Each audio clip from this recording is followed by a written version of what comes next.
ఉప్పు గ్రంథం 39వ అధ్యాయం. అడవిలోని కొండమేకలు ఈను కాలము నీకు తెలియనా? లేళ్లు పిల్లలు వేయు కాలమును గ్రహింపగలవా? అవి మోయు మాసములను నీవు లెక్క పెట్టగలవా?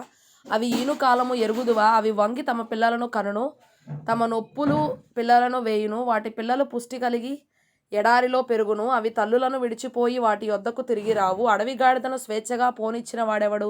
అడవి గాడిద కట్లను విప్పిన వాడెవడు? నేను అరణ్యమును దానికి ఇల్లుగాను, ఉప్పుపర్రను దానికి నివాస స్థలముగాను నియమించితిని. పట్టణపు కోలాహలమును అది తిరస్కరించును, తోలువాని కేకలను అది వినదు. పర్వతముల పంక్తియే దానికి మేత భూమి, ప్రతి విధమైన పచ్చని మొలకను అది వెదకుకొనును. గురుపోతు నీకు లోబడుటకు సమ్మతించునా? అది నీ సాలలో నిలుచునా?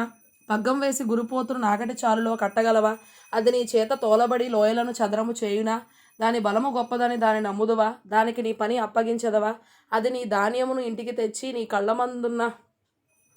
కళ్ళమందున్న ధాన్యమును కూర్చునని దాని నమ్ముదువా? నిప్పుకోడి సంతోషము చేత రెక్కలను ఆడించును. రెక్కలను వెండ్రుకలను దానికి ఉన్నందున అది వాత్సల్యము కలదిగానున్నదా? లేదు సుమి, అది నేలను దాని గుడ్లను పెట్టును, ధూళిలో వాటిని కాచును. దేని పాదమైన వాటిని త్రొక్కవచ్చునని అయినను, అడవి జంతువు వాటిని చితక త్రొక్కవచ్చునని అయినను అనుకొనకయే ఉన్నది. తన పిల్లలు తనవి కానట్టు వాటి ఎడల అది కాఠిన్యము చూపును. దాని కష్టము వ్యర్థమైనను దానికి చింతలేదు. దేవుడు దానిని తెలివిలేనిదిగా చేసెను, ఆయన దానికి వివేచనా శక్తిని అనుగ్రహించి ఉండలేదు.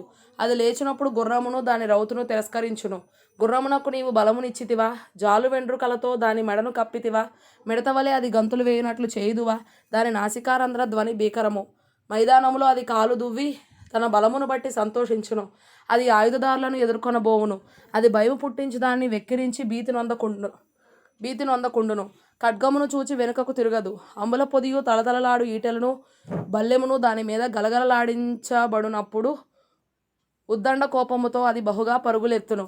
అది బాకానాదము విని ఊరకుండదు. బాకానాదము వినబడినప్పుడెల్లా అది ఆహా ఆహా అనుకొని దూరము నుండి యుద్ధవాసన తెలుసుకొనును. సేనాధిపతుల ఆర్భాటమును యుద్ధఘోషను వినును. డేగ నీ జ్ఞానము చేతనే ఎగురునా?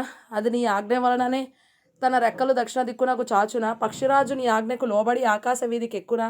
తన గూడు ఎత్తైన చోటను కట్టుకొనునా? అది రాతి కొండ మీద నివసించును. కొండపేటు మీదను ఎవరునూ ఎక్కజాలని ఎత్తు చోటను గూడు కట్టుకొనును. అక్కడి నుండియే తన ఎరను వెదకును. దాని కన్నులు దానిని దూరము నుండి కనిపెట్టును. దాని పిల్లలు రక్తము పీల్చును. హతులైన వారు ఎక్కడ నుందరో అక్కడనే అది ఉండును.